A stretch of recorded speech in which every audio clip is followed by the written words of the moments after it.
Jānis Bergs skolāniem stāstīja par savu pieredzi informācijas tehnoloģiju jomā un karjeras iespējām tajā.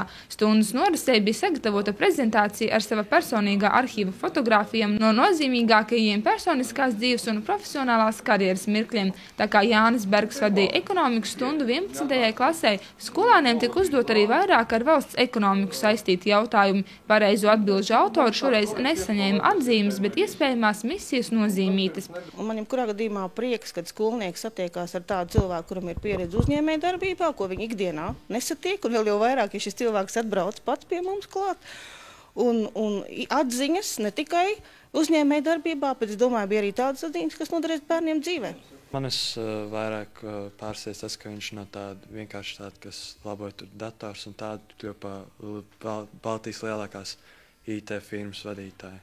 Tas man vairāk fascinēja. Akcijas mērķis ir atgādināt par skolotāju profesijas nozīmi un aicināt jauniešus kļūt par skolotājiem, kā arī rosināt sabiedrību aktīvāk iesaistīties izglītības jautājumu risināšanā, bet savas stundas noslēgumā Jānis Bergs skolāniem vēlēja nekad dzīvē nepadoties, tikai tā esot iespējams piepildīt savus sapņus.